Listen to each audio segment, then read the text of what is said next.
In this time of uncertainty, we're being called by our ancestors and challenged by our gods. Will you answer the challenge? Hey there, you beautiful heathen.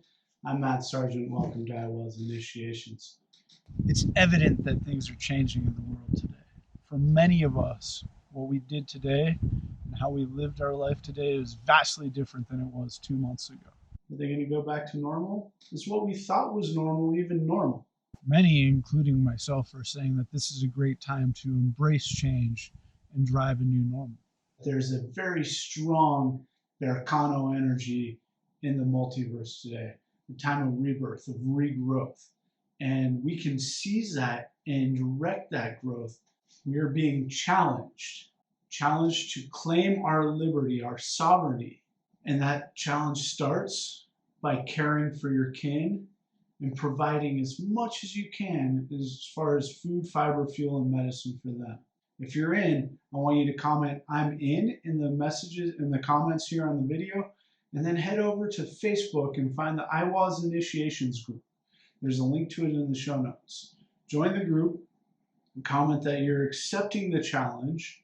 I'm asking you to proclaim it publicly here and in the group for two reasons. You're going to want to stay tuned because I'm going to give you a lot of pointers for how you can care for your kin and get started on this path of claiming your own liberty and why it's important.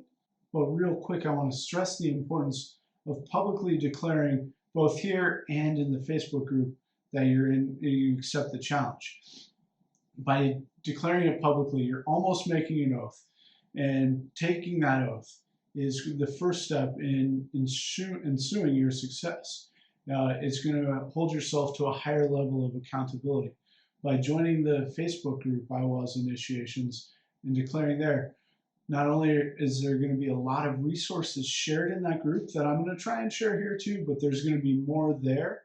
The other benefit of joining the group and saying that you accept the challenge is that you're going to meet other like-minded heathens, more than just myself, who are partaking in the same challenge. And it's going to be a larger resource. Once you've joined the group, there's going to be a posted sticky note that I create in the next 12 to 24 hours. That's got the first 10 to 12 steps to really get you started on this path to independence that you can find in the garden. And this is going to help you connect with your ancestors, honor the land, witness the gods.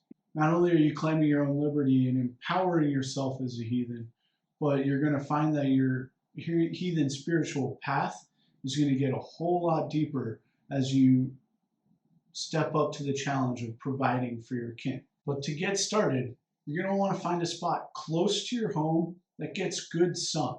Because the closer it is to your house, the more likely you are to go out there and it's not going to become a burden. You'll be able to see it from the windows as you walk home from your car. And you'll be able to say, hey, I should give that some attention today. If you've got it way out in the backyard and you got to trudge through the mud to go get there, it's going to start to feel like a chore. And you're going to be less likely to go work in the garden. If you want to learn more about zoning and planning, check out this video about the Innegarden Utengard and how that correlates with landscape design.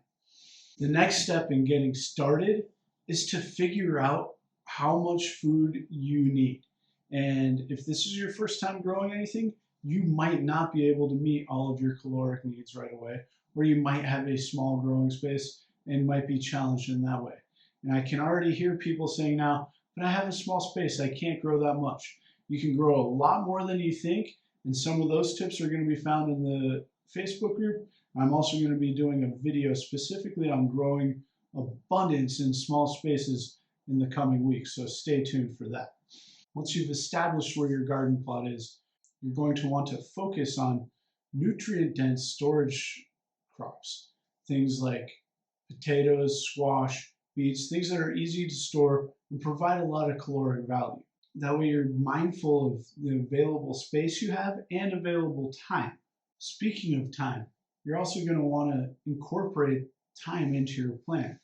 Lettuce is a great example. Lettuce is a great crop throughout the spring, summer, and fall months, depending on where you live. Some places it can be too hot in the summer, but with lettuce and or radish, this is a fast crop that you use relatively quickly. So don't go out tomorrow and plant, 60 lettuce seeds, because in 40 to 60 days when that lettuce matures, you're going to have more lettuce than you can eat in a reasonable manner, and it doesn't store very well.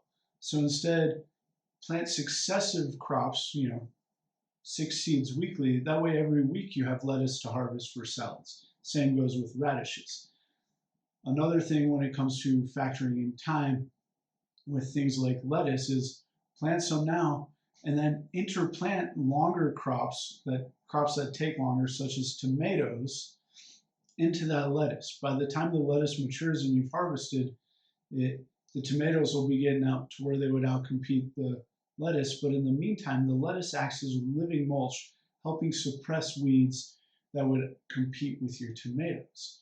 This is a point that was brought up with a member of the Ayahuasca Initiations group just today. I want to say, Justin, thank you very much for reminding me that that is a great trick. And it works for more than just lettuce and tomatoes, but that's a prime example of utilizing the space you have available and factoring in time. More tricks and tips like this will be found and discussed in the Ayahuasca Initiations group. As you embark on this mission, if you are mindful and approach this gardening tool as the tool of a shaman of the north, a Vitki, a Volva, a Sedkona, you're going to find that it allows a greater connection to your ancestors, and your ancestors will help guide you. This garden is an important step in redirecting how things go, in claiming your independence as a sovereign individual on this planet. Because the way things have been working, what we knew as normal really isn't normal. And you're putting a lot of your livelihood, and you're dependent on systems. And those systems we've seen are fairly weak. As of right now, it seems like, yes, we can all get food, but there's a big question. How long do these supply chains last? Are there going to be workers available to go out to these fields and harvest the food? Is food going to continue to be on your table? You can't really claim that you're an independent being, an independent heathen, if you're dependent on someone else getting you what you need to survive. And for that reason, this challenge is about growing your own food, but in addition, fiber, fuel, and medicine. But if this is your first time growing, you're going to want to focus on the food and maybe the medicine. Because a lot of the medicinal plants that you can grow that'll bring great value to you and your kin also offer great benefits to your garden as companion plants that attract pollinators or deter pests or confuse pests. If you want to learn more about getting started in your garden, you're going to want to watch this video on your screen now. Man, it is freezing. You might notice we got a little bit of 2 sets going on today. Wanted to shoot outside, started editing. The wind was heinous. All you could hear was